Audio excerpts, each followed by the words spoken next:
Good morning, কেমন আছো তোমরা সবাই? আমার নতুন একটা ব্লগে তোমাদের সবাইকে স্বাগত। আর এইদিকে অনেকদিন পরই একটু স্বস্তি পাওয়া গেল, কারণ দেখো অনেকখানি বৃষ্টি হচ্ছে সকাল থেকে আর মেঘলা ওয়েদার, অনেক ভালো লাগছে। তার জন্য ভাবলাম যে তোমাদের সঙ্গে এই ব্লগটা না শেয়ার করলে আর হয় না, কারণ বাড়ির দিকে ফোন করলেই প্রায় বলে 1-2 দিন ওইদিকে বৃষ্টি হচ্ছিল, কিন্তু আমরা চেন্নাইতে যেখানে থাকি সেখানে একেবারেই বৃষ্টি হচ্ছিল না। তার জন্য দেখো এমনই বৃষ্টি হলো, সব মানে ভেজা ভেজা হয়ে গেছে। ওইদিকে দাওয়াতে কতটা জল জমে গেছে। আর সকালবেলায় ঘুম থেকে উঠেই মনটা ভালো হয়ে গেল বৃষ্টি দেখে। এমনিতেও রাতে ঘুমানোর সময় গরম ছিল, দেখলাম যে ভোরের দিকে হালকা ঠান্ডা লাগছে, ওই জন্য বুঝলাম যে বৃষ্টি হচ্ছে মনে হয়। তারপরে দেখো এখন উঠে আমি তোমাদের বাইরের পরিবেশটা দেখালাম। আর এইদিকে দেখো রাস্তাঘাটগুলো ভেজা ভেজা হয়ে গেলে না অনেকটাই অপরিষ্কার লাগে, কিন্তু কি করব, গরমের জন্য বৃষ্টিটা হতে একটু শান্তি। এইদিকে একটা সমস্যা হয় যে এইখানে ঘরগুলো যে না, ঘরে যে অ্যাজবেস্টার কিংবা টিন দেয়া থাকে ওগুলো ঘরের চালের থেকে একটুও বেশি বের করা থাকে না। তার জন্য দেখো দাওয়াতে কতটা জল জমে গেছে, আর জলটা না ঝাঁট দিলেও হবে না, তার জন্য জলটা আমি ঝাঁট দিয়ে দিলাম। আর এইদিকে দেখো এখন আমি মুখ ধুলাম, মুখ ধুয়ে একটু তোমাদের সঙ্গে দেখা করে নিলাম। আর মুখটা দেখো ঘুম থেকে উঠলাম বলে মুখটা কিরকম একটা লাগছে।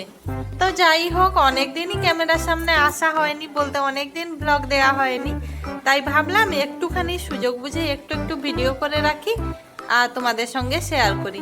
এইদিকে আমি এরপর রুমে আসলাম, এসে দেখো এখানে আমি টমেটো কুচি, কাঁচা পেঁয়াজ, কাঁচা লঙ্কা কুচি করেছি আর একটা ডিম নিয়েছি, কারণ এখানে আমি ইপ্পি নুডলসটা রান্না করব। আর এটা না অনেকটাই চাউমিনের মতো করা যায়, তো এই ভিডিওটা দেখলে তোমরা করতে পারবে। এখন দেখো ওই ইপ্পি নুডলসের যে মশলাটা হয় ওইটা আমি একটুখানি জলে ফুটিয়ে নিচ্ছি, কারণ কি বলো তো, ওখানে তো ওই মশলাটাতে সবজি শুকনো করা ওই মশলা পাউডারের সঙ্গে দেয়া থাকে, তার জন্য সবজিগুলো যাতে একটু সেদ্ধ হয়ে যায়, না হলে শেষে দিলে না ওই সবজিগুলো একটু শক্ত শক্তই লাগে। এখন দেখো আমি কিছুটা জলে ফুটিয়ে নিচ্ছি, আর সবজিগুলো দেখছো অনেকটাই ফোলা ফোলা হয়েছে। এরপর ওটা আমি রেখে দিলাম, আর এইদিকে দেখো সবজিগুলো ভালোভাবেই বোঝা যাচ্ছে। আর ওই কড়াইটা ধুলাম না, ওটাই জল দিয়ে আমি এইদিকে নুডলসটা দিয়ে দিলাম। ম্যাগির থেকে না এই নুডলসটা খেতে ভালো লাগে। এইদিকে দেখো আমি নুডলসটা দিয়ে ওই 6 মিনিটের মতো একটুখানি ফুটিয়ে নেব।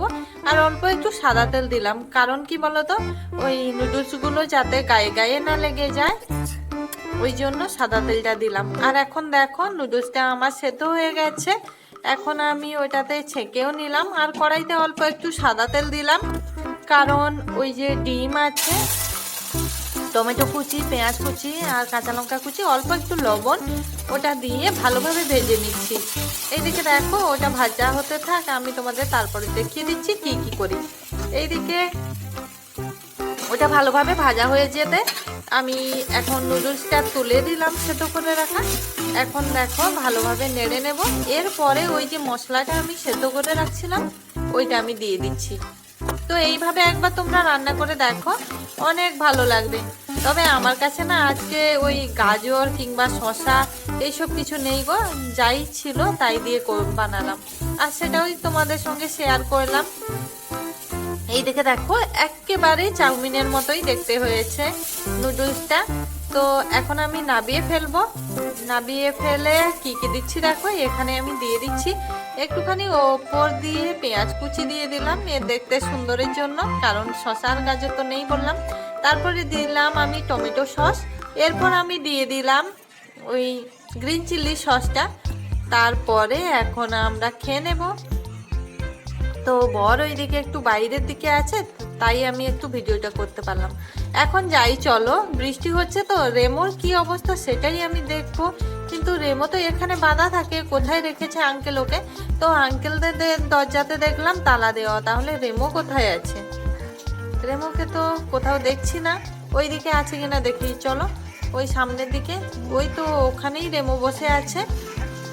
কিন্তু দেখো ওর মাথার দিকটা ভিজে গেছে, গায়ের দিকেও হালকা ভিজে গেছে।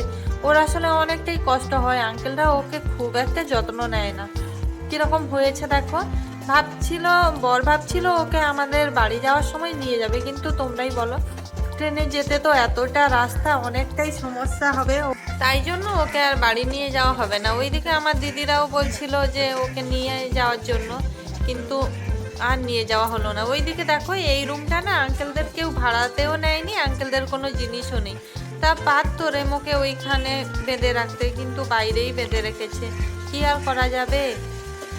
আর ওইদিকে ওকে দেখলে না অনেকটা অসহায় লাগে। আমরা যখন থাকি, আন্টি আঙ্কেলরা যখন ওনার মেয়ের বাড়ি কিংবা কোনো চার্জে যায়, তখন আমরাই খেতে দিই রেমোকে।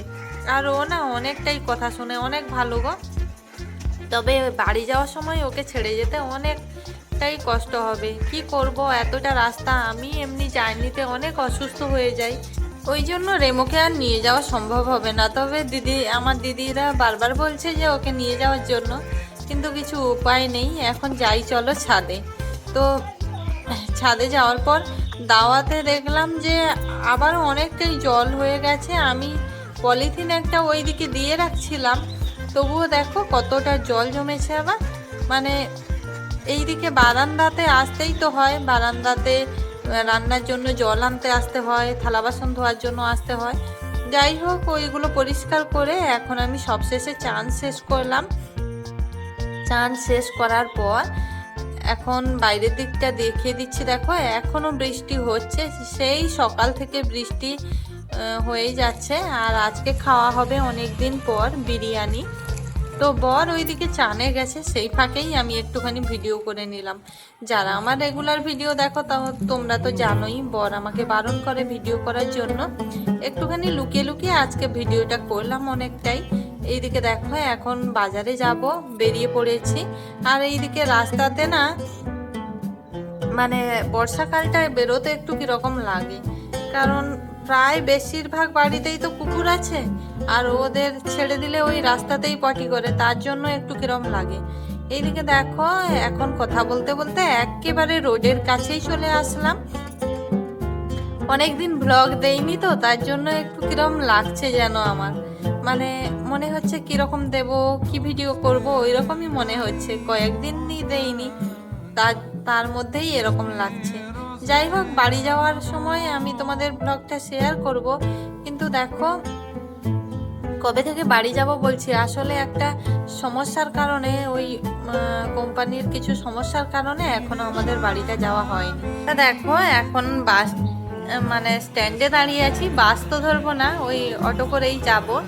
আর এইদিকে দেখো হালকা হালকা মেঘও করে আছে, আর বৃষ্টি নামলে একটু অসুবিধা হবে আসতে। তো এখন অটো করে একেবারে বাজারে চলে আসলাম। আর বাজারে দেখো এটাই একটা সুবিধা যে আমাদের ওই দিকে থেকে গাড়ি কিংবা মানুষজন কম। তবে এটা প্রপার সেন্ট্রাল, মানে চেন্নাইতে নয়, চেন্নাই থেকে আমরা থাকি, মানে চেন্নাই স্টেশন থেকে আমরা থাকি 2.5-3 ঘন্টা দূরত্বে। তো এইদিকে রাস্তাঘাট একটু ফাঁকা, কিন্তু চেন্নাইয়ের ওইদিকে অনেকটাই জাম থাকে। এইদিকে দেখো ফাঁকা হলে একটু যেতে ভালোই লাগে, কারণ আমাদের বাড়ির দিকে তো মানে রোড ক্রস করতেই মনে হয় 10-15 মিনিট লেগে যায়, কারণ এত গাড়ি ঘোড়া হয়েছে, ভয়ও লাগে। এইদিকে দেখো বাজারে কিছু কিছু কেনাকাটা করলাম, তবে সবটা তোমাদের দেখাতে পারিনি, কারণ ওখানে বর ছিল, বকাবকি করে যদি, সেই কারণে আর করিনি। তবে সব শেষে একটা কেকের দোকানে আসলাম। এগুলো দেখো আইস কেক, অনেক সুন্দর লাগছে, আর আমরা নিলামও কেক দুটো। আর এখন দেখো ফাইনালি রুমে আসলাম, রুমে এসে আমি তোমাদের সঙ্গে দেখা করলাম, আর কি নিলাম আমি তোমাদের দেখিয়ে দিচ্ছি। তবে আমার জানো তো সাজগোজ করতে খুব ভালো লাগে, আর কিন্তু ভালো লাগলেও উপায় নেই, সব কিছুটা যে নেব, মোটামুটি কিছু কিছু নিলেই হয়। এইদিকে দেখো আইস কেকগুলো আছে, কিন্তু ওইদিকে ভালোভাবে স্যালো টেপ দিয়ে দিয়েছে, তার জন্য এক হাতে খুলতে পারছি না, কারণ এক হাতে ফোন ধরা, এক হাতে কিভাবে খুলবো, ওই জন্য আর খুললাম না। এইদিকে দেখো আমি আর একটা দোকানে গেছিলাম, তবে এই কানেরগুলো আমার খুব ভালো লাগে, ওই কানেরগুলো দুটো নিলাম। আর এদিকে ওই ক্লিপগুলো নেব না ভাবছিলাম, বর বললো যে নিতে ভালোই লাগছে, তার জন্য নিয়ে নিলাম। আর ওই দোকানে 5 টাকা ফেরত ছিল না, তার জন্য একটা সেফটি পিন দিল, নাহলে আমার কাছে সেফটি পিন অনেক ছিল।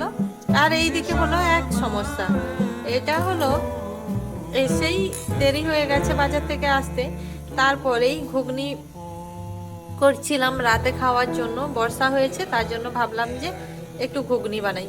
কিন্তু দেখো ওইদিকে কি আর করব, গ্যাসও শেষ হয়ে গেল, তার জন্য ঘুগনিটাতে অনেকটাই জুস থেকে গেছে, আর একটু মাখো মাখো হলে ভালো লাগতো, কিন্তু কিছু করার নেই, বাইরে থাকলে অনেকটাই মানিয়ে নিতে হয়, অনেকই সমস্যা পড়তে হয় বাইরে থাকলে। আর এখন আমি সব শেষে তোমাদের সঙ্গে দেখা করে নিলাম, অনেকদিন পরে ব্লগ দিলাম, কার কাছে কেমন লাগলো কমেন্ট করে জানিও। আমার পুরনো বন্ধুদের অনেক ধন্যবাদ আমাকে এতটা ভালোবাসা দেওয়ার জন্য, আর যারা যারা আমার নতুন বন্ধু তোমাদেরকেও অনেক ধন্যবাদ, যারা আজকে প্রথম আমার ভিডিও দেখছেন, চ্যানেলটা সাবস্ক্রাইব করে রাখতে পারেন নতুন ভিডিও পাওয়ার জন্য।